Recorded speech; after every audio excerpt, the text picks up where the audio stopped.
muy buenas tardes y gracias como siempre por asistir tan numerosos, hoy más que nunca casi diría yo, en este ciclo. De hecho hay mucha gente que desgraciadamente hemos tenido que dejar fuera, pero por una cuestión de aforo pues no podemos permitirles la entrada. En primer lugar, quisiera disculpar al director general de Casa Árabe, Eduardo López Busquets, que como estaba anunciado, pues esta tarde hubiera tenido que estar aquí, pero que vino a Córdoba hoy con la intención de quedarse, pero a última hora tuvo que volver a Madrid por causas de... Exactamente, que no podemos hacer nada al respecto. Pues al contrario, pues contamos con la presencia de el profesor Desiderio Vaquerizo, que la verdad que nos hace mucha ilusión tenerle aquí en una de las citas de este ciclo, a quien paso la palabra para que nos presente al ponente que conocemos muy bien, pero que... Gracias. Buenas tardes, decía, muchas gracias, Amira, por tu bienvenida calurosa y afectuosa de siempre. Para nosotros es evidentemente un placer venir aquí. Antes comentábamos justo hace un segundo, antes de entrar, que en esta sede de Casa Árabe se ha dado una conjunción perfecta y muy afortunada entre la propia esencia de la institución de Casa Árabe y esta maravilla de edificio y de restauración que se hizo en su momento y nuestro proyecto de Arqueología Somos Todos. Creo que se ha producido un maridaje perfecto, que era el que nosotros buscábamos, y la prueba es no solamente el que esté lleno completamente el patio de butacas, sino que fuera se ha quedado otro número igual de personas, con lo cual es incluso un poco agobiante porque nos cuesta mucho que no pueda pasar la gente a una cosa de este tipo. Lo que pasa es que me comentaba Mira que por una cuestión de seguridad y de aforo estricto no se puede pasar de las 106 personas de ninguna de las maneras, y por eso, si tienen ocasión en nuestro nombre, por favor pídanles disculpas a aquellas personas que puedan haberse quedado fuera y que desgraciadamente pues no puedan asistir esta tarde. Dicho esto, intentando abreviar lo más posible, debo comenzar diciendo que para mí es un placer especial siempre estar aquí, pero hoy de manera muy, muy particular por la persona a la que tengo que presentar y también por algo que quiero aprovechar para anunciarles de alguna manera en absoluta primicia, ¿no? Porque para nosotros es un orgullo que poco a poco Arqueología Somos Todos, este proyecto que empezó siendo algo voluntarista de un grupo de locos por las piedras, de gente de la universidad que queríamos cerrar el círculo de nuestra propia actividad, de nuestra generación de conocimiento para hacerlo llegar a la sociedad, que creemos que en definitiva es el objetivo último de nuestra actividad. Cuando empezamos, como digo, el fin último que perseguíamos era, por un lado, conseguir el apoyo de la sociedad en la forma que yo tengo hoy delante, que es su propia asistencia, al conseguir llenar las salas allá por donde vamos, pero también intentar, en tiempos de tanta desesperanza como los que vivimos, de tanta angustia existencial y de tanta, ¿cómo diría?, de esta crisis terrible que nos aqueja, de falta incluso de fondos, empezar a conseguir o llamar la atención de instituciones o de mecenas que pudieran apoyarnos. Y en este sentido parece que el proyecto está empezando a fructificar, no solo porque contamos con el apoyo ya de entrada del Ministerio de Economía y Competitividad a través de la Fundación Española para la Ciencia y la Tecnología. Muy curioso, contamos con el apoyo del Ministerio, pero no contamos con el apoyo de ninguna institución cordobesa. Quiero decir, institución con financiación, no en cuanto a acogernos, que por fortuna sí que ha habido una receptividad total. Y en los últimos días se ha producido un hecho para nosotros verdaderamente estimulante y que pueden comprobar, incluso no se verá muy bien en la diapositiva, pero que quizás nos obligue en el tiempo, dentro de poco tiempo, como también comentábamos esta mañana, a poner un fotocall en nuestras actividades.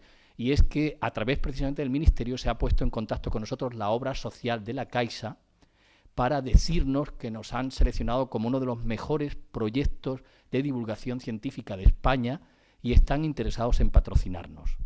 Nos han pedido que incorporemos ya el logo de la Caixa en todas nuestras actividades y bueno, estamos pendientes de la firma de un convenio, pero es en los tiempos que corren realmente un triunfo extraordinario, no solo nuestro, sino de Córdoba, de ustedes, de todos aquellos que nos han apoyado, que nuestro proyecto empiece a llamar la atención y que poco a poco realmente se vaya consolidando, porque los beneficiados seremos todos y por encima de esto la beneficiada será Córdoba, la arqueología, el pasado, la historia de Córdoba.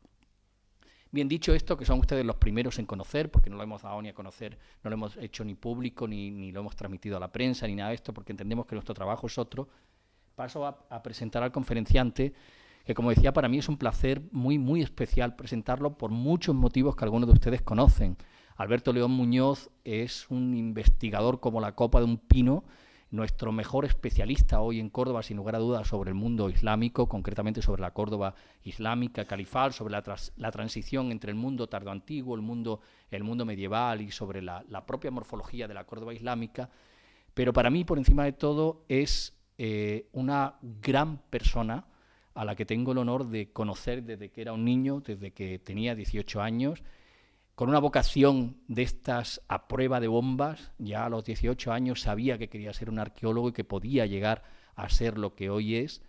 Empezó a trabajar en mi órbita y hoy, aparte de unirnos intereses científicos y cuestiones o proyectos comunes, nos une por encima de todo una gran amistad. Yo lo admiro profundamente, creo que es una de las personas y uno de los investigadores que más tiene que decir y que más dirá en el futuro, sin lugar a duda, y les aseguro que no es ponderación gratuita, sobre la historia, sobre la arqueología islámica de esta ciudad y sobre otros muchos aspectos, incluidos los docentes, y creo que nos lo va a demostrar a través de la conferencia de hoy. Él nos va a hablar hoy de un aspecto muy concreto de su investigación. Lleva trabajando en cuestiones muy diversas, empezó trabajando en castellología, concretamente en el castillo de Aguilar de la Frontera. Después hizo su tesis doctoral, que fue objeto del premio de investigación Palacio de la Merced, sobre el castillo de Belalcázar, en un modelo de tesis absolutamente novedosa, con una lectura paramental del castillo que permitió interpretarlo sin mover un grano de tierra, exclusivamente a través de la vida acumulada en ese gran palimpsesto que es el castillo, que es toda obra emergente en la que se puede leer de alguna forma todo aquello que ha ido acumulando la acción del tiempo en él. Y luego, poco a poco, se fue comprometiendo con nosotros en el gran yacimiento cordobés, decantándose por la etapa medieval, se especializó, se encargó de las asignaturas de arqueología medieval y se ha ido convirtiendo en el gran experto de la Córdoba islámica. De lo que nos va a hablar hoy es de un tema del que probablemente, en unión, que ha trabajado con el doctor Murillo, pero del que probablemente sabe más, o es quien sabe más hoy en Córdoba, que es sobre el traslado o la reubicación del centro de poder de la ciudad tras la caída del Imperio Romano y la conformación o la gestación de esa nueva etapa que empieza con lo tardoantiguo visigodo y que después va a ser retomado por el mundo árabe. Un centro de poder que de alguna forma sigue siendo el actual de Córdoba, que es el entorno de la mezquita, del palacio episcopal y del Alcázar de los Reyes Cristianos, que fue por tanto Alcázar Real, Alcázar Andalusí, etcétera, etcétera. Yo me eternizaría si tuviera que hablar de su currículum. Me prefiero, solo para terminar, que se queden con esto. Oirán hablar mucho de Alberto León Muñoz en el futuro. Creo que disfrutarán con su conferencia y, aparte de su valía como profesional, quédense con sus valores humanos, porque no es fácil que en un arqueólogo se conciten ambas cosas. Muchas gracias y espero que disfruten con la conferencia.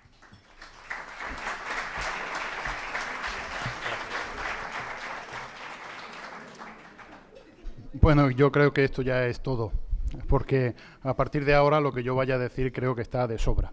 Bueno, en primer lugar, deben entender la presentación como la de mi mentor, mi maestro y sobre todo mi amigo. Esas exageraciones hacen que crean escuela. Ya ustedes me han escuchado en más de una ocasión presentar a colegas, a discípulos, a compañeros y han visto pues el reflejo de lo que él acaba de hacer de manera exagerada, como ya les digo. Tanto su asistencia reiterada como sobre todo la de hoy, que ha superado las expectativas que yo particularmente tenía, como el compromiso de tener que enfrentarme o tener que exponer un edificio como el Alcázar de Córdoba realmente me pone en una situación más que delicada, porque se trata de hacerles a ustedes o de aproximarles hasta el punto de, en buena medida, cambiar la historia tradicional que conocemos del edificio, aproximarles hacia uno de los, no solo un edificio, como intentaré exponerles e insistiré en esa idea, como un conjunto urbano, un complejo urbano que está en la imagen constante de Córdoba. No en vano, forma parte del escudo de la ciudad, forma parte de la imagen secular que la ciudad tiene, junto con el río, el puente, la Calahorra y la propia mezquita, definiendo ese paisaje histórico tradicional de la ciudad. Por tanto, espero no defraudarles. Tengo mucho que decir e intentaré decir todo lo que pueda, pero pretendiendo en la medida de lo posible no agotarles con un discurso en el que el arqueólogo que ha trabajado mucho tiempo sobre un edificio al final acaba pensando que se convierte en el centro del mundo, ¿no? Y voy a intentar que esto no sea así. El Alcázar de Córdoba, como les digo, es un edificio emblemático. No solo el Alcázar de los Reyes Cristianos, sobre el que algo les hablaré, y va a ser el centro donde ha surgido la mayor parte de la información arqueológica que les voy a mostrar, sino todo el complejo arquitectónico del Alcázar, pero en particular el Alcázar de los Reyes Cristianos ha sido un edificio objeto constante de recuperación por parte de las autoridades y los técnicos encargados del patrimonio de la ciudad de Córdoba. Ha sido un edificio, como cualquier edificio histórico, que ha tenido una vida prolongada, que ha tenido un peso simbólico, ideológico muy importante en la historia de la ciudad, en las autoridades que secularmente han gobernado de la ciudad.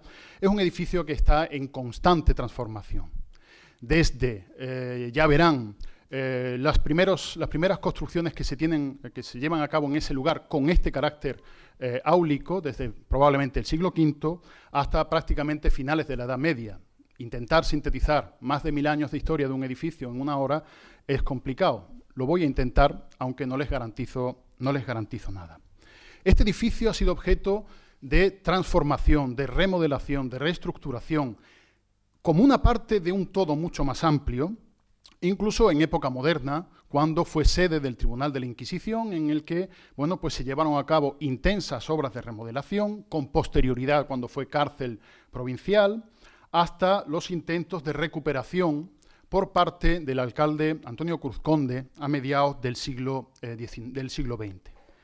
Desde ese momento se iniciaron las primeras intervenciones en el Alcázar de los Reyes Cristianos, que será el germen del que parta el resto de la interpretación que les voy a exponer en mi charla. Y esos intentos de recuperación que ya hemos comentado en alguna ocasión, en alguna charla previa, pretendían, como les comenté en alguna ocasión, recuperar la imagen histórica de la ciudad. Entre esos elementos que definían la imagen histórica de la ciudad estaban las murallas, de las que ya les hablé en alguna ocasión, la Calahorra, que también ha sido objeto de algún comentario, y el Alcázar. Este Alcázar se recupera de las estructuras que tenía adosadas, se recupera y se descubre la puerta por la que hoy en día acceden los turistas, ahí lo tienen a la izquierda, y es objeto de intensas obras de remodelación por parte de Víctor Escribano, a la sazón arquitecto municipal. Con esa idea de recuperar el edificio, de convertirlo en un elemento de la oferta turística patrimonial de la ciudad, una imagen sobre la que hoy en día, un proyecto sobre el que hoy en día sigue rotando la oferta turística de la ciudad, en ese proyecto se llevan a cabo diferentes intervenciones para eliminar los elementos de menos valor monumental, podríamos decir, pero de importante valor histórico, y se realizan pequeñas excavaciones, no por arqueólogos, tal y como los entendemos hoy, en el llamado patio mudéjar. Se documentan una serie de estructuras, se recuperan los elementos de un patio de crucero, se recuperan unas pinturas y se crean otras nuevas, y se descubren algunos elementos, algunos pavimentos, elementos que estaban ocultos en revestimientos o alguna columna que hoy en día aún es visible en el acceso al patio desde los jardines del Alcázar. Igualmente, poco después, en el marco de un proyecto de creación de un palacio de congresos en la ciudad, se acomete una intervención en el otro patio, el denominado patio de mujeres.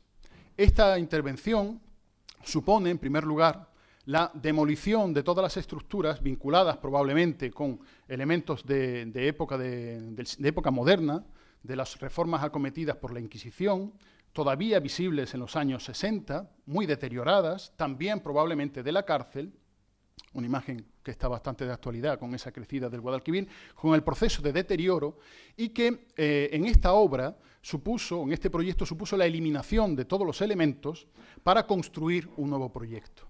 De hecho, se iniciaron algunas excavaciones con elementos que fueron reinterpretados brillantemente por nuestros colegas Alberto Montejo y José Antonio Garriguet, que dieron pie a un trabajo posterior, y para la construcción de las nuevas estructuras se plantearon la realización de una serie de pozos de cimentación, de hormigón, que provocaron la destrucción de muchos elementos, muchos muros antiguos, y que llevaron a la Comisión Provincial de Monumentos a paralizar la obra que se estaba acometiendo en el lugar. Desde entonces, el patio de mujeres del Alcázar fue un espacio abandonado, un espacio de acumulación de elementos procedentes de otras zonas de la ciudad, mosaicos, casetas de obra, etcétera, hasta que se inició un proyecto serio de recuperación que aún no ha terminado. En los años 70, en el marco de esa misma idea de recuperación de este edificio, Ana María Vicén y Alejandro Marcos iniciaron unas excavaciones arqueológicas en la zona más próxima al Salón de los Mosaicos, que dio como resultado una planimetría, pero sin ningún tipo de publicación y sin ninguna interpretación cronológica de las estructuras que documentaron.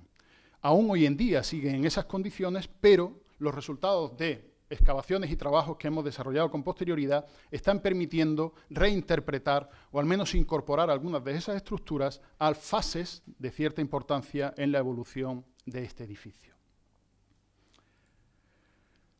También, en los inicios de la década de los 70, se acometieron intervenciones en el patio de la Biblioteca Provincial, donde, de la mano de Félix Hernández, o en colaboración con Félix Hernández, se documentó parte de la muralla septentrional del Alcázar, un pequeño portillo que fue objeto de una restauración que se puede distinguir perfectamente de la obra original. Además, se documentaron algunas estructuras muy monumentales de sillería y, sobre todo, un baño, estructuras pertenecientes a un baño mudéjar asociado a las estructuras o previas a las estructuras del Palacio Episcopal.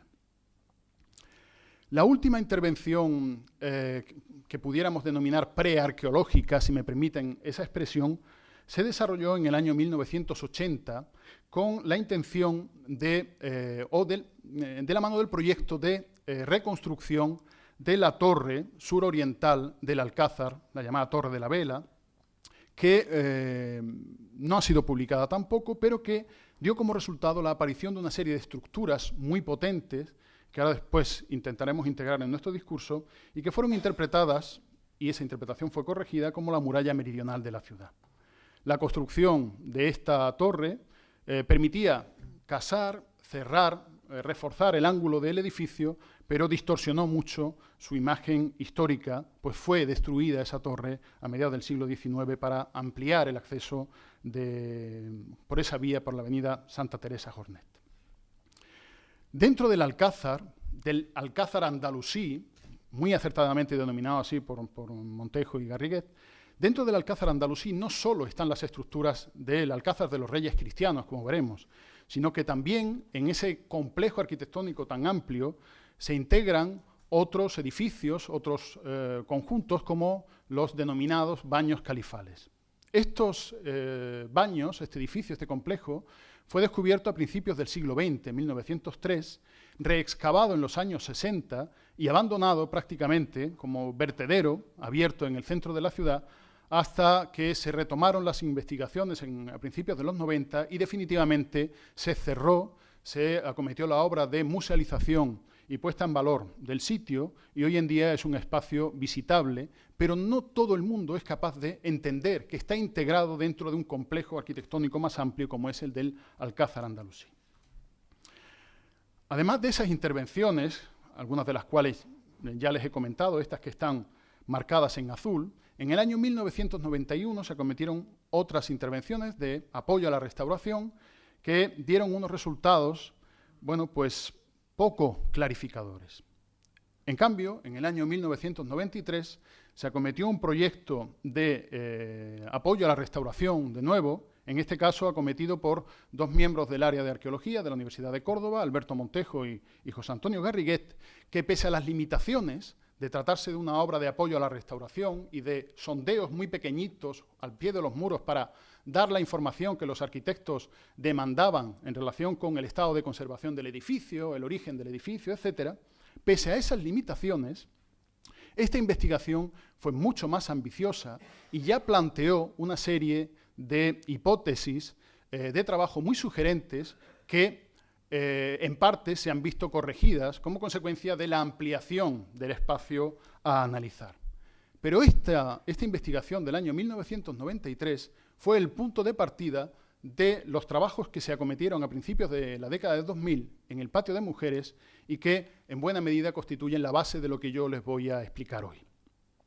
En ese año 93 se realizaron algunos sondeos, como han podido ver en la imagen anterior, al pie de los muros y se plantearon algunas cuestiones sugerentes. En primer lugar, se reinterpretó parte de lo excavado por Víctor Escribano en esas primeras intervenciones como parte de las murallas de Córdoba. Hipótesis que se ha mantenido, que se ha confirmado, aunque hemos tenido que aquilatar mejor la cronología y matizar algunos de los datos. Además, se documentó fuera del lienzo sur, de la fachada sur del Alcázar de los Reyes Cristianos, un pavimento de calcarenita que fue interpretado en su momento con un espacio mínimo para poder ver y basándose o apoyándose en las fuentes documentales escritas como el Hassa o la avenida pavimentada que se extendía al sur del Alcázar. El intento de conciliar las fuentes escritas con la información arqueológica empezaba a dar sus primeros pasos y, sobre todo, permitía plantear una lectura de conjunto que superase los límites de los sondeos realizados en el interior del edificio. Sin embargo, la tradición historiográfica en relación con el Alcázar se ha centrado fundamentalmente en unos intentos de reconstrucción topográfica basándose en las lecturas e identificación de elementos mencionados por las fuentes escritas. Así, se han realizado diferentes restituciones de la planta del Alcázar basándose tanto en los elementos visibles, estos que les mostré de las excavaciones de los años 70, como los que hoy en día aún se conservan visibles en algunos edificios medievales de la ciudad, pero sobre todo condicionado, como les digo, por la lectura de las fuentes. Y había un intento, yo diría casi obsesivo, de poner nombres o ubicar espacialmente, topográficamente, los nombres que las fuentes daban, sin tener en cuenta, en muchos casos, casi en ninguna medida, la información material existente, llegando incluso a despreciarla. Y en ese sentido, la visión del arqueólogo permite entender la lectura diacrónica, la superposición sobre el mismo lugar o en el mismo edificio de diferentes fases. La visión centrada exclusivamente en las fuentes escritas llevaba, incluso con algunas propuestas, a intentar ubicar diferentes alcázares de cada uno de los emires y califas en puntos diferentes de la ciudad, llegando a empezar a poner nombres a todos los lugares que estaban en el entorno de ese espacio urbano. Sin embargo, como les decía, el trabajo del año 1993-94 pues dio pie a una visión de conjunto del Alcázar islámico, del Alcázar andalusí, como denominaron sus investigadores, que ya he mencionado. Recopilaron la información dispersa que había, muy antigua, fruto en la mayoría de los casos de hallazgos casuales, y a partir de ahí, e intentando conciliar esa información con las fuentes escritas, plantearon una lectura o una reconstrucción de los límites del Alcázar. Una reconstrucción de su perímetro que, a grandes rasgos, con ligeras modificaciones, de nuevo, fruto de una más novedosa información arqueológica, se puede mantener a grandes rasgos hasta hoy. Pero lo que nosotros hemos intentado hacer, y permítanme la filigrana, es darle la vuelta al Alcázar. De momento, obviar un poco la información documental sin descuidarla en absoluto y centrarnos sobre todo en la información material, en la información arqueológica, porque allí donde se han acometido estudios arqueológicos con una base metodológica rigurosa, como es el caso del proyecto sistemático que lleva ya varios años funcionando en el Alcázar de Sevilla, se está transformando sustancialmente no solo los límites y la topografía de estos edificios, sino sobre todo su historia real. En el Alcázar de Sevilla, Miguel Ángel Tabales viene desarrollando un proyecto desde hace ya varios años con una base fundamentalmente arqueológica, con una lectura diacrónica y estratigráfica de los elementos documentados en excavaciones y de los elementos emergentes, existentes y conservados aún en pie. Así, las lecturas tradicionales de un edificio terminado en un único momento, de un edificio que tiene su origen en época emiral, están siendo prácticamente todos transformados. Se está llevando el origen del Alcázar al siglo XI, si no, a época más tardía. Se están complicando los datos, por supuesto, pero siendo mucho más fieles a la realidad histórica. Porque en estos edificios históricos, e insisto, sobre todo en aquellos que tienen un especial valor simbólico, ideológico, propagandístico, de legitimación en muchos casos, hay una constante reocupación, como intentaremos ver en el caso de Córdoba. ¿Y cómo podemos hacer eso? ¿O cómo podíamos hacer eso? Pues eso fue posible gracias a que, partiendo de esas hipótesis del año 1994, 93-94, a principios de esta centuria, iniciamos una excavación en el patio de mujeres del Alcázar de los Reyes Cristianos. En este caso lo que lo movía era un proyecto de recuperación de ese edificio que en buena medida queda limitado a las visitas al salón de mosaicos o a los jardines espectaculares, pero que tienen poco que ver realmente con la historia del propio edificio. Nuestro punto de partida era esa interpretación de murallas romanas y la explanada, el hasa, que se extendía al sur de este lienzo. Sin embargo, la realidad material, la realidad arqueológica, superaba las mejores o más ambiciosas de nuestras expectativas. Encontramos una superposición de diferentes lienzos de muralla, que obviamente obligaban a corregir, porque teníamos datos de excavación, las cronologías propuestas por nuestros colegas y amigos, además. Y, sobre todo, nos mostraba un espacio con una ocupación intensísima, sin solución de continuidad, desde el siglo I después de Cristo hasta prácticamente finales de la Edad Media o incluso con su uso continuado hasta principios del siglo XX. Nos encontrábamos esas líneas de muralla con refuerzos constantes que nos estaban hablando del momento en el que ese lugar se convierte en el centro importante de la ciudad, en el centro estratégico de la ciudad, como veremos, y sobre todo de un proceso de monumentalización que se mantiene en época tardoantigua, en época islámica, sobre edificios preexistentes, reparando, monumentalizando, reconstruyendo, readaptando un edificio que desde sus primeros momentos, cuando se constituye como edificio regio, edificio noble, se mantiene sin solución de continuidad, se mantiene reocupándose y transformándose sin solución de continuidad hasta final de la Edad Media. Así, bueno, en líneas generales, pues teníamos una serie de elementos que pudimos fechar a grandes rasgos, en muchos casos solo por cronología relativa, es decir, esto iba antes que esto otro, pero no podíamos asignarles, muy a nuestro pesar, una cronología absoluta de 500, 600, 929 de un calendario normal. Solo podíamos hacerlo en ocasiones en términos muy relativos, reconstruir la secuencia. Porque era un espacio en el que prácticamente no había un metro cuadrado sin piedras, sin estructuras, cada una de las cuales hablaba de una transformación con un valor histórico, una información histórica en ese espacio.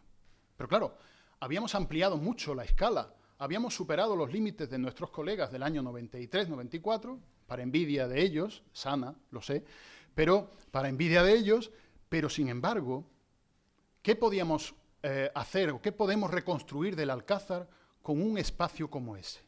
Pues permítanme la licencia de mostrar una imagen un poco frívola, pudiera ser, pero empezábamos a ver solo por el ojo de una cerradura de un espacio mucho más amplio, un espacio como es el del todo el complejo arqueológico del Alcázar, andalusí.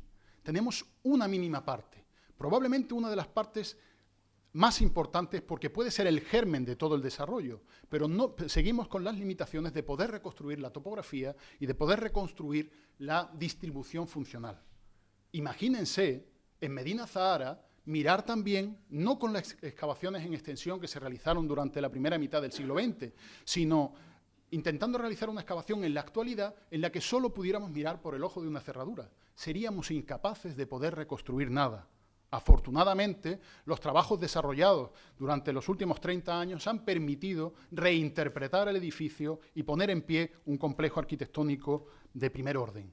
Pero no solo el Alcázar, sino en el marco más amplio de toda la ciudad califal.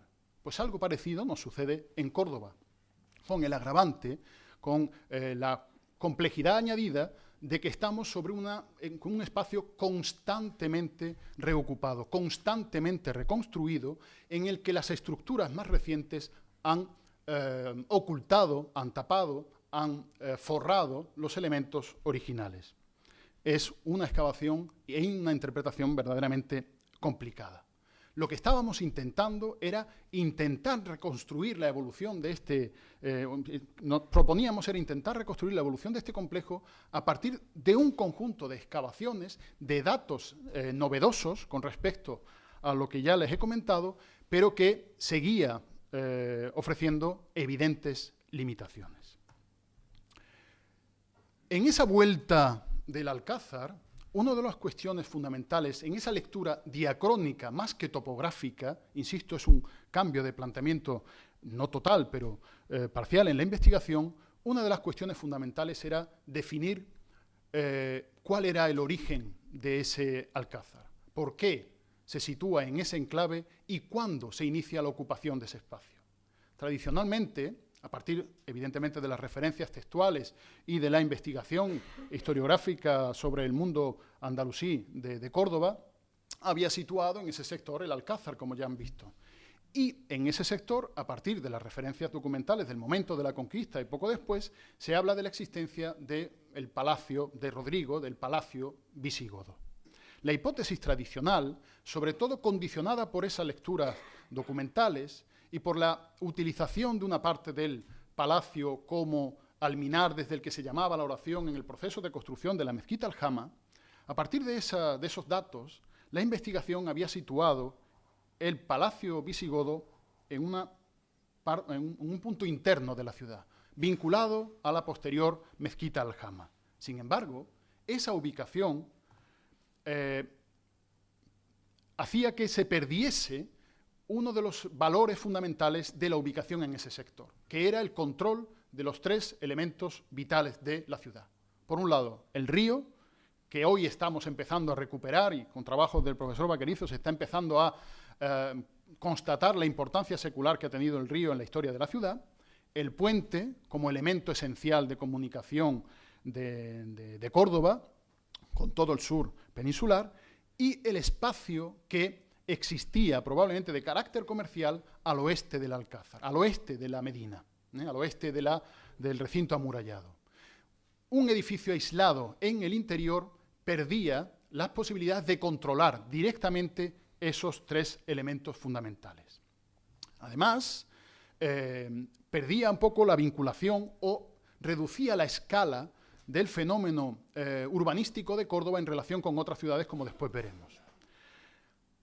Entre otras cosas, la investigación ha ido avanzando en relación con el análisis de los complejos de culto cristiano en las ciudades. Y ya no se habla de la Basílica de San Vicente o de la Catedral de la ciudad, sino que se suele hablar de complejos episcopales, es decir, de sectores urbanos complejos, extensos, en los que existían una amplia variedad de edificios.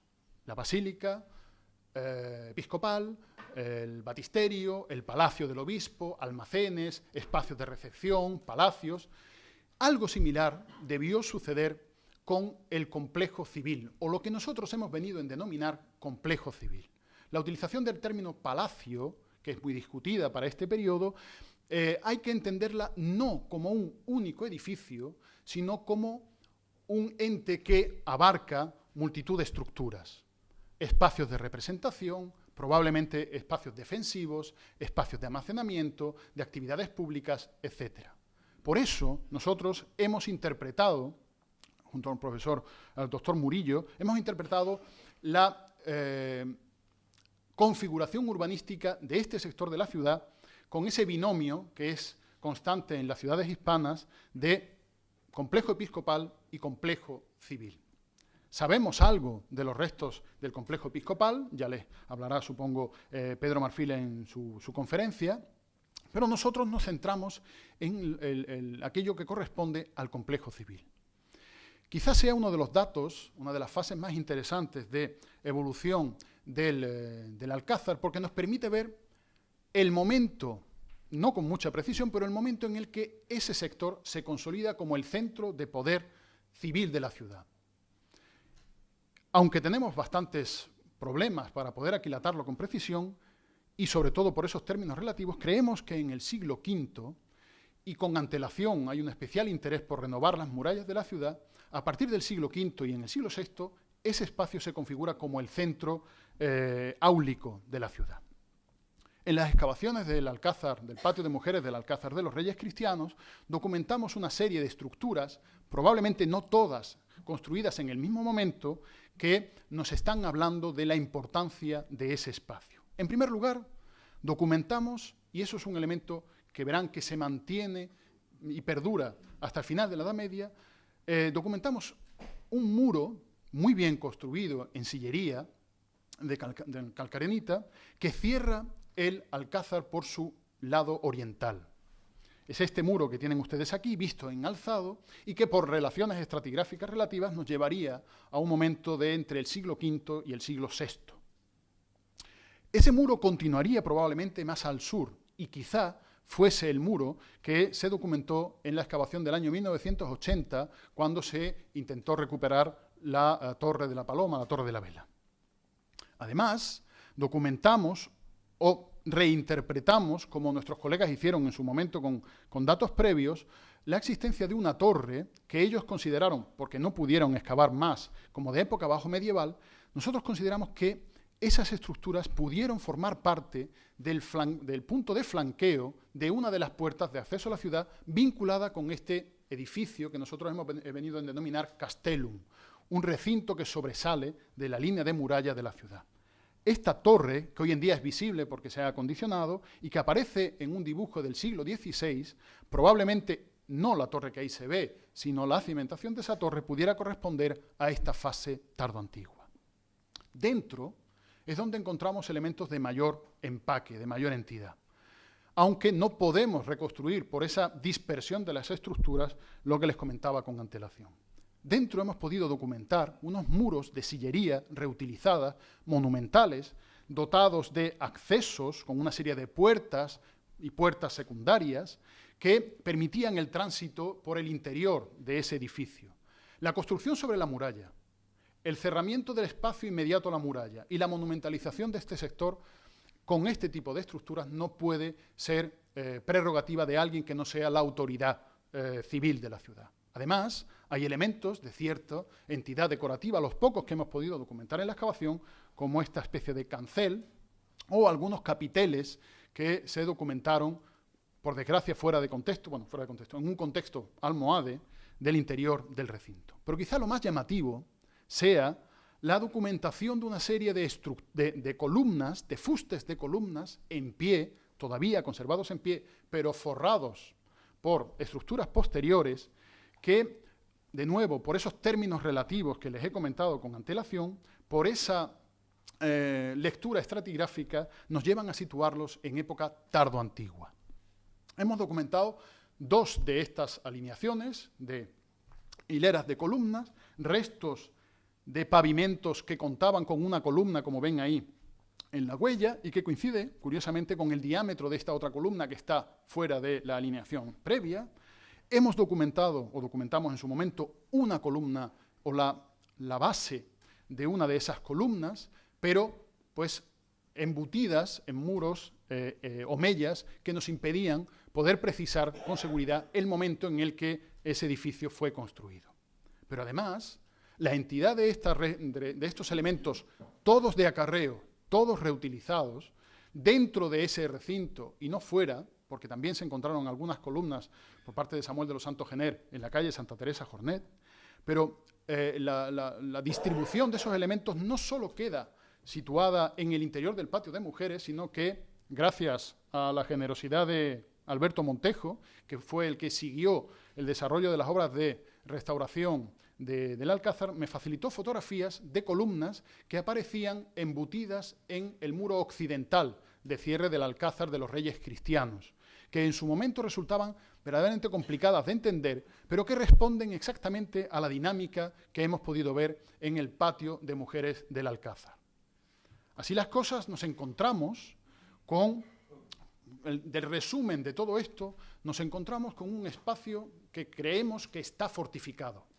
Pónganlo todo esto en duda, porque nuevos datos probablemente nos obliguen a corregirlo y además tenemos que asumirlo con toda la humildad del mundo. Un recinto amurallado por la entidad de los restos con los que están construidos, por esa torre que les he comentado, monumentalizado en su interior con elementos de decoración arquitectónica, con obras de cierta entidad, y que en su interior definen al menos dos grandes hileras de columnas, con una que se atraviesa en sentido transversal. ¿Forman parte del mismo edificio? No lo sabemos. ¿Forman parte de un amplio espacio abierto? No tenemos posibilidad de demostrarlo. Hemos buscado ejemplos en otros sitios y para la arquitectura civil realmente hay muy poco donde poder rastrear este tipo de paralelos, de elementos de confrontación.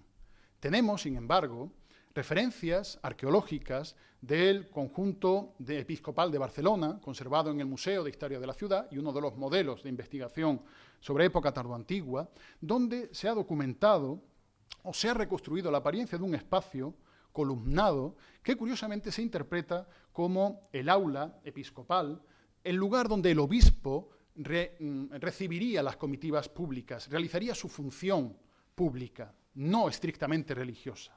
También, aunque no tenemos la información arqueológica, tenemos referencias del complejo episcopal de Mérida, donde todavía no hay evidencias arqueológicas, pero sabemos por las fuentes, la vida de los santos padres emeritenses, que junto al palacio del conde Claudio, o del duque Claudio, perdón, el complejo episcopal estaba dotado de un atrio monumental, de un espacio porticado, abierto, no sabemos si algo similar a esto. También tenemos otro ejemplo de carácter religioso vinculado con estructuras religiosas en Mértola, donde tenemos unas hileras de columnas, bueno, poco conservado, pero con un ejercicio de restitución más que plausible, en el que tenemos una galería que hace un ángulo recto vinculada con el complejo, con el baptisterio de Mértola de época tardoantigua. No sabemos cómo sería el interior, pero sí sabemos que el interior de ese castellum, tal y como lo hemos denominado nosotros, sería un espacio áulico, público y monumental. Se realizarían probablemente actividades defensivas, de control sobre la línea de muralla, sobre el río del puente, el río y el espacio comercial, y además, probablemente por el empaque de las estructuras internas, tendría una actividad pública. Además, ya no solo en cuanto a su estructura, sino en cuanto a su ubicación, y me detengo en esta fase porque es importante para entender todo lo que viene después, tenemos ejemplos de la distribución o la ubicación de estos espacios. En el caso de Brescia tenemos un recinto amurallado, la Curtis Ducal, junto a un río, en un saliente de la ciudad, con un dispositivo similar a este que les estoy mostrando de Córdoba. Algo similar sucede en la capital visigoda, en Tolosa, junto al río Garón, en este caso dentro del recinto amurallado, se construye en una esquina un complejo áulico, aunque sus características arquitectónicas en este caso son más evidentes que la que nosotros podamos reconstruir en Córdoba. Y también tenemos el ejemplo de Barcelona, aquí puesto a escala con Córdoba, para que entiendan la entidad de la ciudad y del complejo formado por el complejo episcopal y el conjunto civil. En Barcelona, en la zona próxima al mar, se construye un recinto similar junto a una puerta, denominado Castellum, de ahí que hayamos utilizado este nombre, del siglo IV, que sería un espacio que incorporaría estructuras previas, probablemente unas termas, etcétera, que tendría un carácter estratégico. Aunque, en el caso de Barcelona, se produce la singularidad, por unas circunstancias que no vienen al caso, del desplazamiento del complejo episcopal, de la ubicación del centro episcopal en otro sector completamente diferente. Pero de Barcelona tenemos quizá la muestra más significativa de una de las características constantes en el Alcázar de Córdoba, y es la construcción y reconstrucción sobre el mismo lugar, sobre las mismas estructuras de parte del edificio de poder civil de la ciudad. El complejo episcopal de Barcelona tiene un edificio interpretado como el palacio del civil, del conde de la ciudad, del representante político de la ciudad, y sobre sus estructuras se está construyendo constantemente los edificios de carácter palatino, el edificio carolingio, el palacio alto medieval, el palacio del Tinel actual. Esa reocupación constante de las estructuras, esa ubicación sobre el mismo espacio, es una de las características que permite entender cómo funciona el Alcázar andalusí. Lo primero que realizan los musulmanes, sabemos desde el momento de la conquista, es instalarse sobre los palacios de las autoridades visigodas.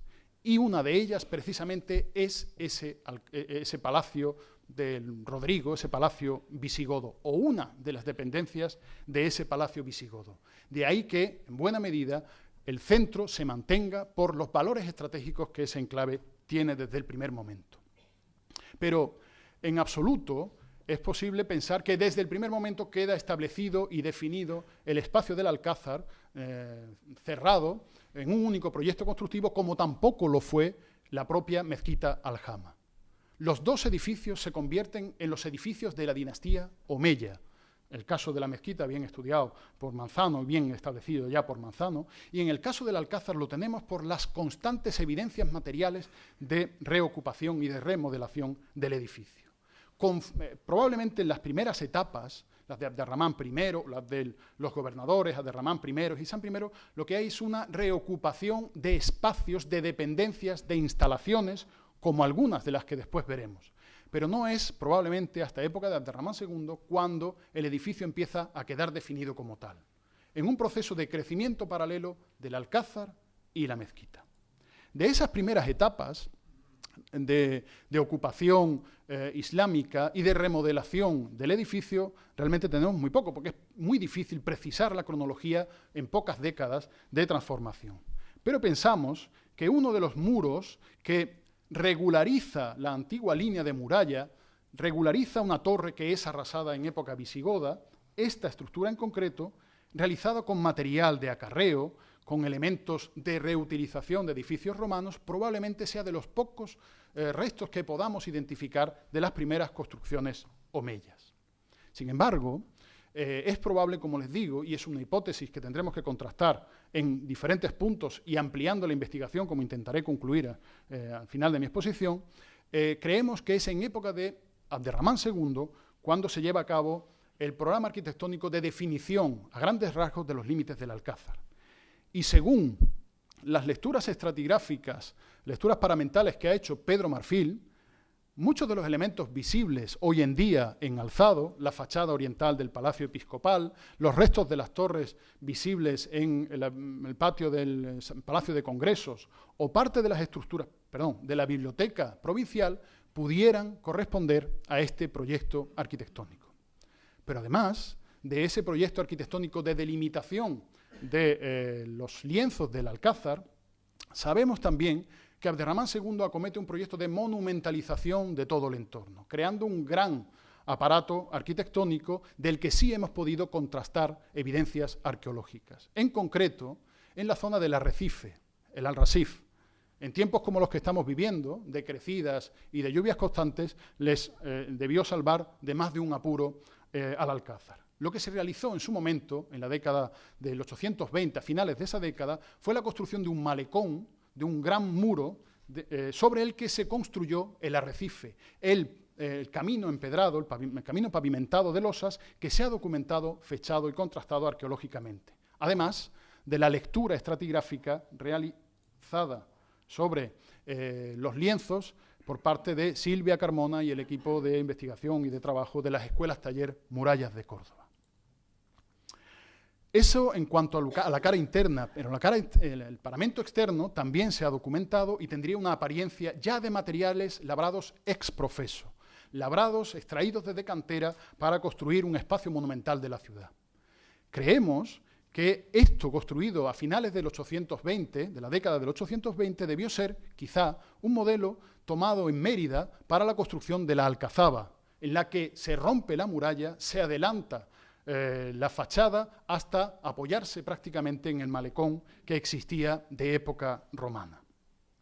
Dentro del Alcázar, insisto, los elementos están muy dispersos y es muy difícil precisar qué se realiza. Pero hemos podido ver que sobre las estructuras tardoantiguas, sobre las reparaciones de los primeros momentos del Emirato, se llevan a cabo proyectos arquitectónicos de entidad que no desmerecen en nada lo que hemos estado viendo al exterior. Se construyen grandes muros de sillería, que ahora después veremos, que refuerzan, que amplían la línea de muralla hasta convertir un lienzo, una plataforma maciza de más de 13 metros de anchura, una obra excepcional que realizan a base de paramentos que van reutilizando los elementos existentes. Forran las columnas, construyen, ahora veremos, un paramento de sillería con contrafuertes y, en cambio, la cara interna, que no va a ser vista, la rellenan con una mampostería y la macizan de una arcilla roja, donde hemos podido, muy compacta, donde hemos podido recuperar material cerámico que sí nos ha permitido fechar ese proyecto. Y al exterior, o al sur, mejor dicho, de este espacio con contrafuertes, imagínense la fachada de la mezquita Al-Hama, entiéndanlo, con todas las salvedades, al sur de ese espacio se empiezan a compartimentar diferentes estancias. Por circunstancias que después históricas del edificio que después les comentaré, conservamos las puertas y en algunos casos los dinteles de esos edificios de época emiral. Tenemos el recerramiento de una habitación monumental con su acceso oriental y su acceso occidental. Y un pavimento de losas de calcarenita junto a un pozo de agua con un brocal cerámico que abastecía probablemente un pequeño estanque del que se han conservado solamente unos restos muy parciales de decoración pictórica que, bueno, pues, ¿dónde podemos acudir a ver esto? Pues en Medina Zahara, aunque no corresponda a la cronología, y encontramos ejemplos similares de este tipo de albercas en muy diferentes edificios. Pensamos que por tener un pozo, por tener esa posible alberca, sería un espacio abierto frente a una fachada torreada de un edificio interno del propio Alcázar. Además, y esto es mérito de Juan Murillo, recuperando la documentación antigua de planos del Alcázar recientemente recuperados, que estaban prácticamente inéditos, se percató Murillo de la existencia de una estructura singular identificada como la capilla de San Acacio y que en las descripciones aparecía como un edificio de sólida sillería, muy bien cuidado y que tiene una orientación que pudiera corresponder a la de una mezquita, si giramos un poco el edificio hacia su orientación canónica, y que, bueno, haciendo un ejercicio de imaginación, que debemos poner en máxima cautela, pudiera tratarse de una de las mezquitas de los oratorios que pudo construir Al-Hakam I a finales del siglo VIII. Hay muchas cosas todavía por descubrir de este Alcázar emiral, sin lugar a dudas. En época califal sigue la misma dinámica. Ya hemos hablado en alguna ocasión del proceso de remodelación, reparación y ennoblecimiento de las murallas de todo el sector próximo al río. La construcción, probablemente la reconstrucción del puente, la probable construcción de la puerta de acceso en la Calahorra, las reparaciones en la muralla de la calle Cairuán y en el Alcázar, pese a que se está construyendo Medina Zahara, pese a que el proyecto urbanístico, político y arquitectónico es la ciudad califal, el Alcázar sigue siendo objeto intenso de remodelaciones. ¿Qué tenemos de ese Alcázar emiral? Pues algunas estructuras dispersas que no nos permiten reconstruir su planta, pero sí, sobre todo el esfuerzo constructivo de mantener y ennoblecer la sede tradicional del gobierno de la ciudad y de Al-Ándalus. Igual que se está construyendo la mezquita Al-Hama de Medina Zahara y se está reconstruyendo y monumentalizando la mezquita Al-Hama de Córdoba, algo similar sucede en el Alcázar. ¿Qué tenemos? Pues la fachada torreada o con contrafuertes que antes le mostraba se regulariza. Ahora lo veremos con cierto detalle. Y aquel patio que antes les comenté con el estanque se cierra y se convierte en un corredor de tránsito este-oeste dentro del edificio. No sabemos a qué corresponde, no sabemos con qué funcionalidad estaría relacionado, pero se trata de un proceso de ennoblecimiento del edificio más que importante. Aquí tenemos el muro sur, es decir, este de aquí, con varias fases de recrecimiento, y aquí tenemos el muro oeste. Lo que se hace es que esos contrafuertes se regularizan, probablemente no solo por una cuestión estética o de funcionalidad, sino también por problemas estructurales. En esa zona la presión de los terrenos provocó la ruina, la inclinación de las murallas constantemente. De hecho, para construir un forro que en algunos puntos apenas supera los 20-30 centímetros de anchura, rompen todo el pavimento de época omeya y construyen una cimentación con 4 o 5 hiladas de tizones para reforzar todo el conjunto de la estructura. Esa forma de construir es, aquí tenemos la fachada externa, el aparejo con el que se construye, con recrecidos de época almohade, pero esa forma de construir es la que tenemos en el proyecto de Medina Azahara. Es el aparejo omeya por excelencia y que podemos, además, paralelizar muy directamente con las grandes obras de la ciudad califal. Y dentro se produce probablemente una compartimentación, la creación de diferentes espacios. En Medina Azahara, las últimas investigaciones lo han demostrado, que una ciudad que no funciona durante más de un siglo está en constante remodelación, el Patio de los Pilares y otros muchos sitios. Aquí vemos algo parecido. Se compartimenta, se segrega, y pavimentos que a nuestros colegas les pareció muy plausiblemente el Hassa, hoy en día, con una extensión mayor, sabemos que forman parte de patios, de corredores, de dependencias, de servicio en algunos casos, aunque asociadas a pavimentos de mármol. Es decir, estamos hablando de espacios de bastante entidad arquitectónica.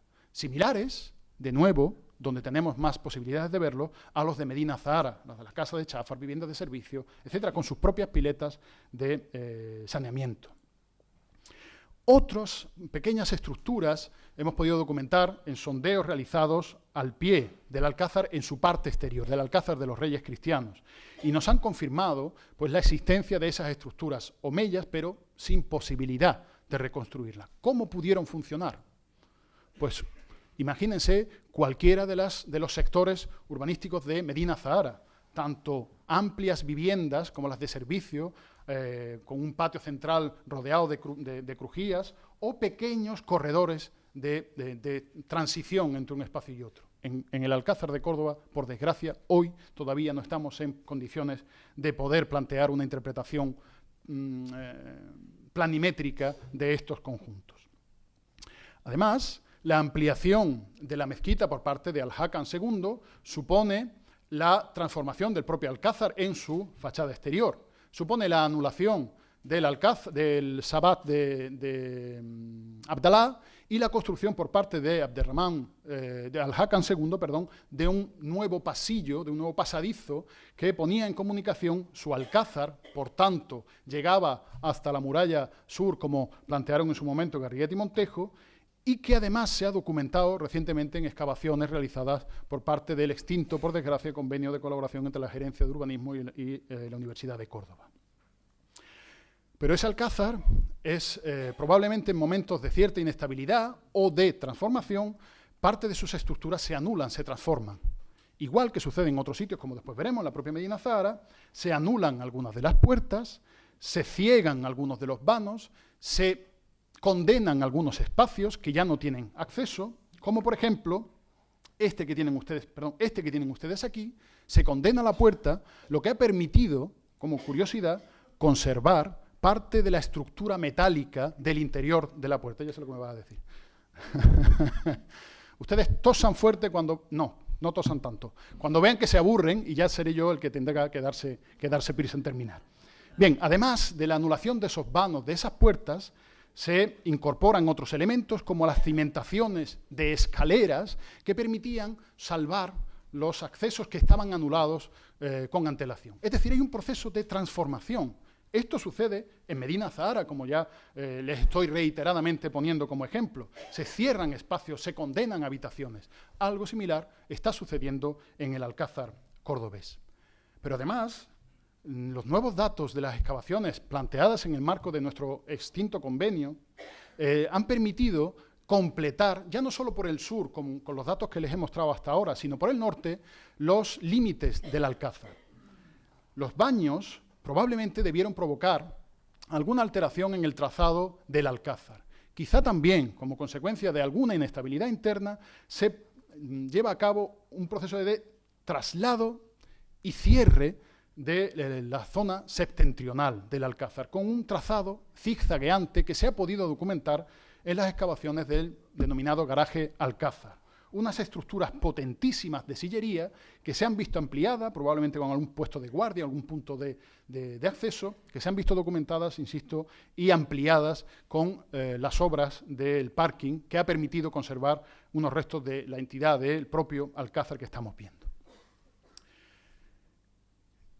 Ese Alcázar se mantiene y funciona durante toda la ocupación islámica de la ciudad. Sabemos que es objeto especial de saña y de ataque durante la fitna, se ocupa en varias ocasiones, se obliga al desplazamiento de los califas que allí están y, sin embargo, no sabemos qué obras se llevan a cabo, cómo está funcionando el edificio. Cuando nosotros excavamos, documentamos los pavimentos limpios, casi limpios, hasta época almohade, momento en el que, ya le hemos hablado de ello en varias ocasiones, se lleva a cabo una revitalización urbana extraordinaria y en particular de ese sector suroccidental de la ciudad, donde se lleva a cabo la construcción de varios recintos amurallados, esto ya lo hemos visto en alguna ocasión, en el entorno de la Calahorra, en el entorno del Parque Cruz Conde y sobre todo en el entorno del Alcázar, configurando una amplia alcazaba de carácter defensivo y áulico. ¿Qué hacen los almohades, que son especialistas en la propaganda política, podríamos decir? Pues no desplazan el lugar de instalación de la sede del poder, sino que la ubican en el mismo lugar, como forma de legitimación. Sin embargo, en ese proceso lanzan un mensaje propagandístico muy claro. Arrasan prácticamente con todas las estructuras omeyas que existían con antelación y erigen un nuevo proyecto arquitectónico sobre la base del anterior. Aquí tienen algunos ejemplos de lo que pudimos documentar de ese proceso. Arrasan, destruyen hasta una cierta cota, que es la cota de desnivel que había entre la antigua muralla y la zona exterior, entre el interior de la ciudad y el recinto, el castellum del que les hablaba, y vierten como escombros para rellenar y recrecer la cota de suelo los sillares de esos edificios. Vemos todo el proceso, lo que ha permitido, como les decía antes, conservar un alzado considerable de las estructuras omeyas e incluso el dintel de algunas puertas. Esos sillares, en ese proceso de colmatación, sirven para diseñar un nuevo edificio con una planta diferente a la anterior, pero sobre las mismas estructuras. Mantienen aún la configuración sobre la muralla del siglo V, del siglo VI. Ahí tienen los pavimentos de época omeya, sobre ellos vierten todos esos escombros, todos esos escombros, materiales de aprovechamiento. Aquí ven, como detalle, los pozos de cimentación de la obra de Escribano, que tuvimos que quitar a mano con un martillo hidráulico, un trabajo encomiable y duro, hasta que tienen la cota suficiente para empezar un nuevo proyecto arquitectónico. Y sobre ello construyen las infraestructuras de saneamiento, veo que me estoy pasando ya del tiempo, las infraestructuras de saneamiento, como es una gran, extensa cloaca, que es el eje central del nuevo edificio. En otros puntos, donde teníamos el relleno emiral, lo que hacen es abrir una zanja de cimentación para instalar esas infraestructuras de saneamiento de la ciudad. ¿Y cómo sabemos que es almohade? Pues por el repertorio de materiales que hemos recuperado tanto de los rellenos como de los niveles de ocupación, estudiados en la tesis doctoral de la doctora Elena Salinas. De manera que sobre un espacio allanado o sobreelevado se erige un nuevo edificio para el que se reaprovecha el material arquitectónico de la obra omeya. Esa reutilización de material tiene también una carga simbólica importante. Ese nuevo edificio, como ven, ha sido documentado exhaustivamente. Aquí sí tenemos una planta más o menos completa.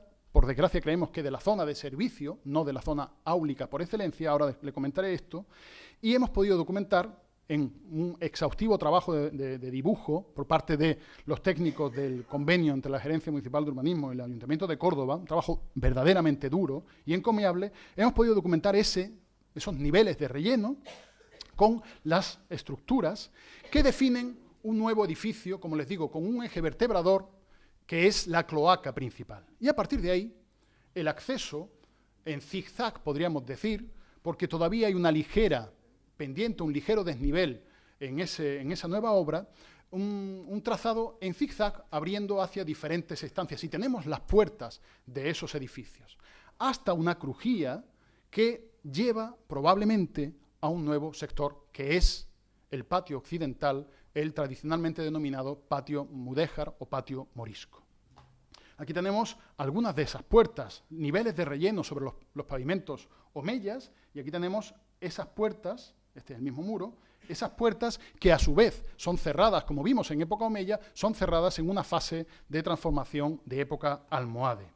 Tenemos aquí, sobre los niveles de relleno, junto a la cloaca, varias de esas puertas, incluso puertas dobles, una especie de parte luz, un elemento central, que fueron cegadas en un momento de transformación. En este caso, con niveles de pavimentos realizados con picadura de sillar. Material no les falta, tienen todos los sillares de los edificios omeyas y romanos.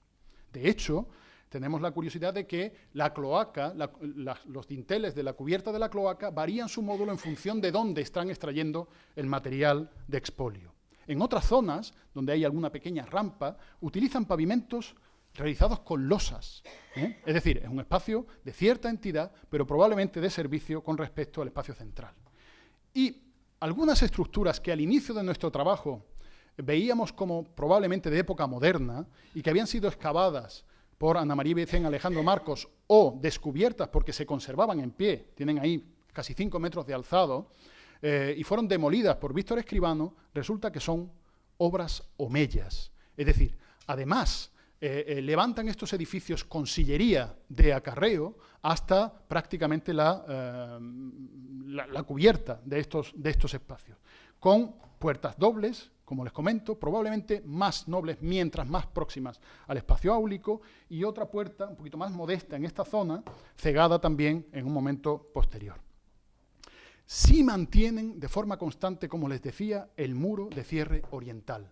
Es el elemento que vertebra todo el conjunto y que se mantiene así hasta el final de la Edad Media. Sabemos, por tanto, que el límite oriental del Alcázar de los Reyes Cristianos es un límite almohade, pero previo. Pero es que además, al poder documentar sistemáticamente las fábricas de época almohade, hicimos un seguimiento, que por desgracia no una lectura paramental, es otra de las cuestiones pendientes, de los diferentes lienzos del Alcázar, algunos visibles, como el del patio occidental, que habrá que hacer en su momento, o algunos no tan visibles como los de las galerías de los muros norte, del cierre norte del Alcázar, donde pudimos documentar el mismo sistema de fábrica, con material reutilizado. Y no solo eso, por tanto, el límite oriental, norte y occidental son muros de época almohade. Pero además, la propia fachada del edificio, la propia puerta del edificio, es una puerta en origen almohade, transformada con la construcción de la fachada barroca, de la portada barroca, pero en un sondeo que hicimos junto a la puerta pudimos documentar la construcción con una sillería de excepcional calidad, hecha con un aparejo de sillería almohadillada, con unas juntas mínimas, es decir, una calidad en la labra excepcional, apoyada sobre los niveles de relleno de los que antes habíamos hablado. Y teníamos, ahí ven, por ejemplo, los sillares a soga y tizón, que fueron cortados para colocar la portada barroca, pero es que además tenemos incluso la propia puerta en el grabado de Vinga Erden, en el dibujo de Vinga Erden, antes de su transformación con la construcción de la portada barroca. Ese complejo edificio, lo que nosotros hemos podido documentar es la planta de un edificio complejo, de tránsito, de transición con pavimentos de picadura de sillar, que nos hace replantearnos la interpretación del resto. Tenemos los límites del edificio, tenemos las estructuras, sus características arquitectónicas, y tenemos la orientación. Probablemente el patio que tradicionalmente, muy probablemente, que tradicionalmente hemos considerado como un patio de crucero mudéjar, de tradición islámica, pero construido en época cristiana o bajo dominio cristiano, probablemente sea un patio de crucero islámico. Ese patio que fue excavado sin un necesario control arqueológico, obviamente estamos hablando de la década de los 50, que fue remodelado, reconstruido, repintado sus muros y hoy en día convertido en un espacio paradisíaco, diríamos, tiene todavía muchos elementos que ofrecer, muchas incógnitas que resolver. Sabemos que las crujías occidentales que no estaban en la obra de Escribano estaban en los dibujos, en los planos del siglo XVII. Y tenemos, sobre todo, de nuevo, el modelo del Alcázar de Sevilla, donde las excavaciones que antes les comentaba, el proyecto sistemático, ha permitido documentar multitud de estos patios de crucero, de muy diferente entidad, pero patios que responden a una estructura cruciforme, como esta que les estoy comentando, con los arriatis rebajados, el terreno rebajado, plantados, cultivados y decorados con elementos que, en el caso de Córdoba, aún todavía no se han documentado.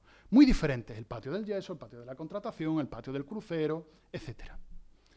Probablemente ese patio sea un patio almohade y sea quizá uno de los el pabellón al que hace referencia de nuevo las fuentes islámicas con Isaías al-Salah a principios de la década de 1170 en Córdoba. Pero además sabemos que en otros puntos del Alcázar se llevan a cabo remodelaciones. Ocaña, en su momento, durante el proceso de excavación y recuperación de los baños en el año 1963, se dedicó a estudiar parte de estas yeserías e interpretó de manera muy atinada como elementos del siglo XI y del siglo XII, mediados y finales del siglo XII, es decir, desde época taifa hasta época almohade. Hay elementos de este tipo en el Alcázar que están siendo objeto de una investigación sistemática hoy en día y que probablemente arrojen mucha luz sobre la decoración almohade de un complejo arquitectónico que carecía hasta el momento de estos elementos de decoración.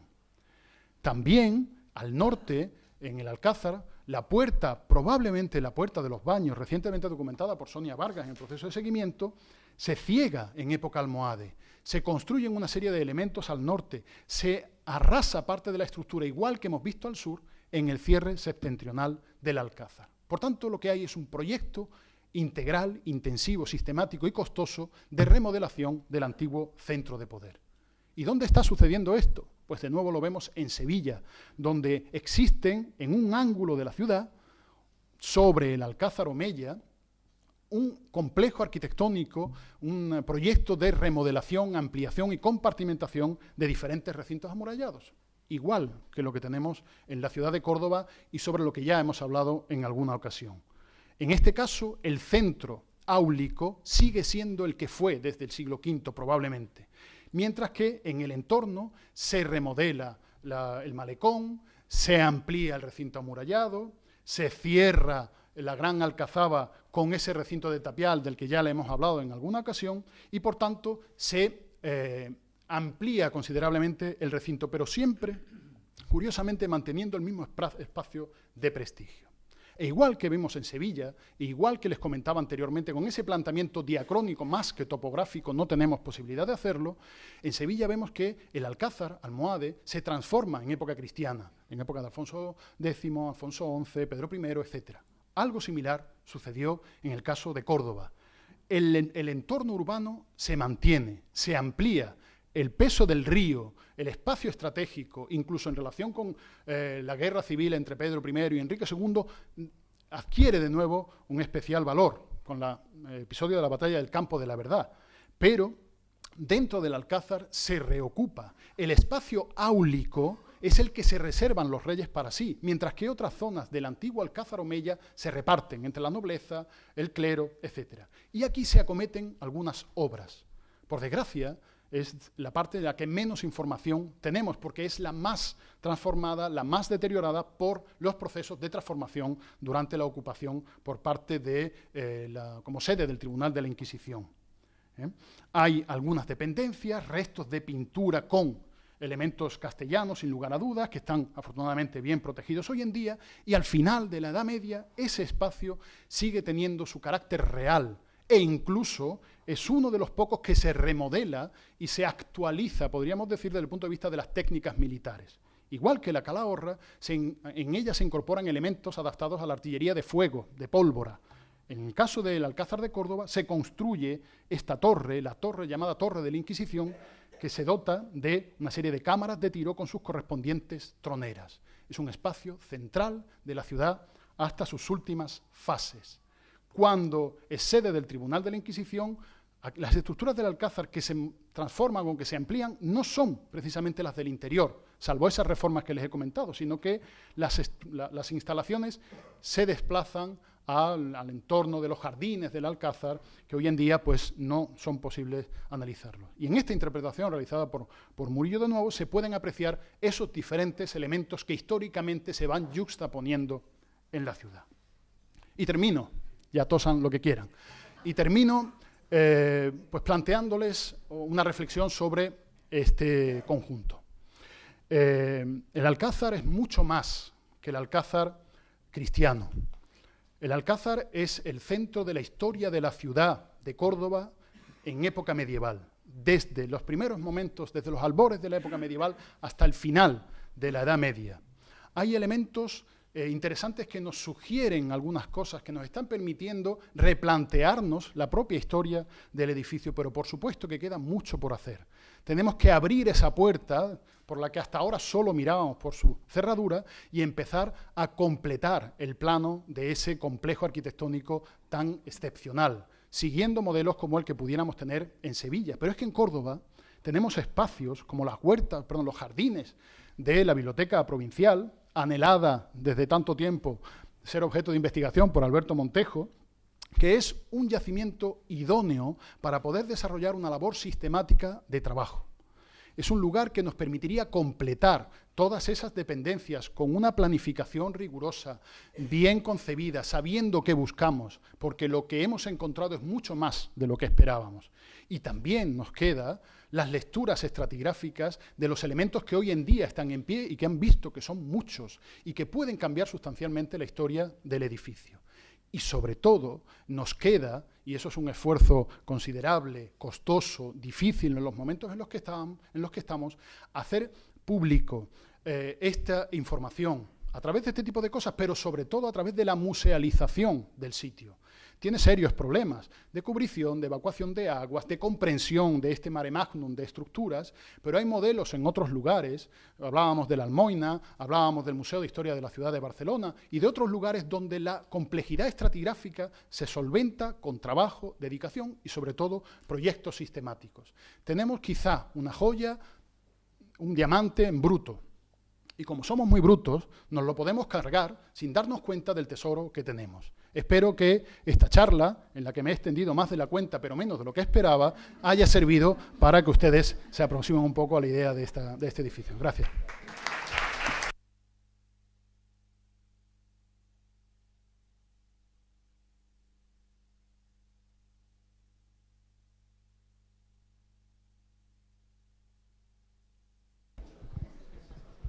Bien, como verán, no les exageraba para nada la cantidad de información de que disponen resultante de las últimas investigaciones realizadas por el profesor León en colaboración con Murillo y con todos los investigadores del convenio es verdaderamente apabullante.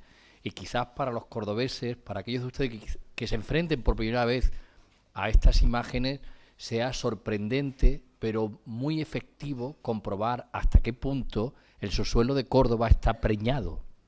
Es decir, que debajo de nuestros pies hay la historia de un montón de civilizaciones previas en unos rellenos que a veces resultan tan apabullantes y tan complejos y tan incluso colosales como son los del Alcázar. Yo creo que el profesor León ha planteado toda una serie de problemas históricos y también patrimoniales, porque ha terminado quizás con una de las cuestiones más discutidas y discutibles de estos últimos años, que es la de cómo Córdoba renuncia, creo que no sé si conscientemente, a explotar su riqueza patrimonial, tanto desde el punto de vista histórico en sentido estricto, como cultural, como incluso de rentabilización, ¿no? Turística, educativa, etcétera, etcétera.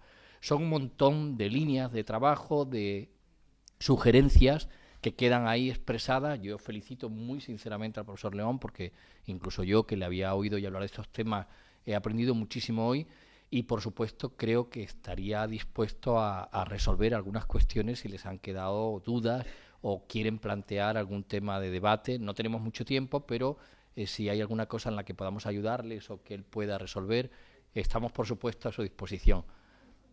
Para todos menos para Alberto Montejo. Darte la enhorabuena, Alberto, por tu intervención y por el avance que ha habido en la investigación. Por el avance que ha habido en la investigación. Yo me voy a hacer un poquito de historia, porque claro, cuando nosotros empezamos con el profesor, dirigidos por el profesor Vaquerizo, por aquel entonces, en el año 93-94, la publicación base que había sobre el Alcázar de Córdoba era el artículo de Castejón del año 29, es decir, pasaron casi 80 años que nosotros, nuestro tema de investigación no era el Alcázar de Córdoba, sino el Alcázar de los Reyes Cristianos. Pero ahora intentamos, nos dimos cuenta al poco de estar allí que aquello estaba inmerso en una realidad que superaba los límites del Alcázar de los Reyes Cristianos. Y nos topamos, claro, con el Alcázar de Córdoba. No voy a entrar a discutir con algunas cositas que tenemos que ver más tranquilamente, pero sobre todo con la imagen de abajo, es decir, con la recuperación de lo que nos queda del Alcázar de Córdoba, es decir, del Alcázar emiral y califal y posteriormente taifa y tal, que es muchísimo. En la actualidad, este edificio tiene aproximadamente unos 35.000 metros cuadrados, del cual la mitad es de propiedad pública. Esos jardines que ven ustedes ahí, la biblioteca es de la Junta de Andalucía, los demás es terreno municipal y la iglesia de Córdoba, ¿no? Que es posible la recuperación, y la recuperación inmediata.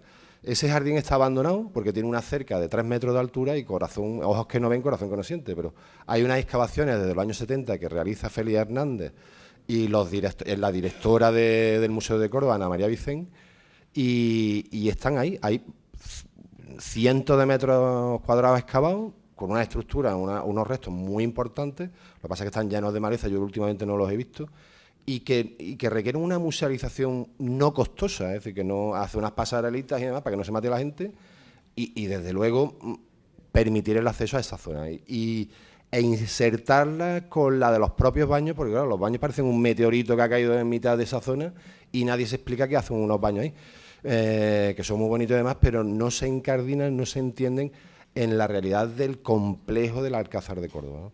Y nada más, darte la enhorabuena, y la enhorabuena por lo de la obra social de la Caixa, hombre, que abre muchas expectativas de futuro en estos tiempos de crisis. Yo quería hacerle una pregunta casi personal. ¿Dónde estaría situada la puerta de celosía, aquella en la que Alderramán II colocó una fuente? Y yo qué sé.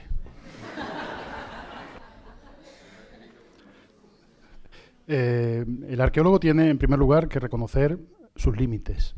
Y creo que sería necio no ser consciente de que no podemos hacerlo. Cualquier intento de una aproximación que vaya más allá de su ubicación en el lienzo meridional, en la zona suroccidental, sería absolutamente ficción o descabellado, porque si con referencias arqueológicas como las que he comentado, con precedentes, pensábamos encontrarnos con una realidad que ha sido superada exponencialmente, pues no podemos.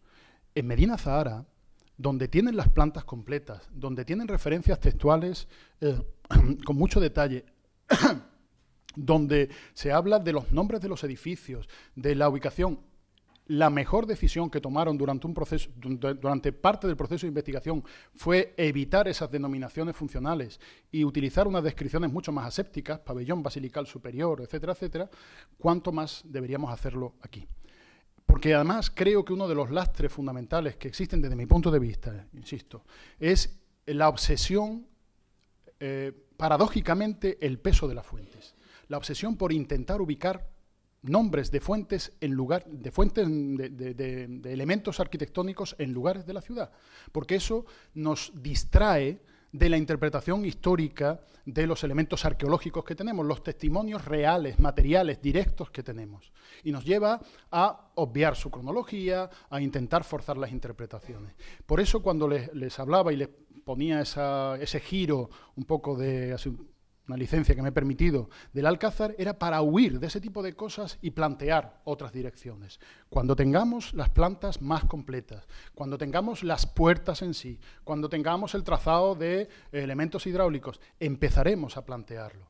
Pero, si quiere que diga la verdad, hoy en día me parecería, por mi parte, hacerlo yo una absoluta insensatez, porque llevaría a que cualquier arqueólogo con un dato más o una reinterpretación de los elementos arqueológicos que hay, pues pueda corregirlo, porque no tengo evidencia ninguna de dónde pudieran estar, más allá de las descripciones vagas, normalmente imprecisas, de las fuentes. Entonces creo que no deberíamos seguir por ahí de momento y centrarnos en los elementos reales que tenemos, que son muchos, como he intentado mostrarles, ¿no? Pero vaya. No, por favor, permítame la broma, ¿eh? ¿Alguna cuestión más? Creo que les he agotado suficiente, ¿eh? Gracias. Gracias a todos y buenas noches.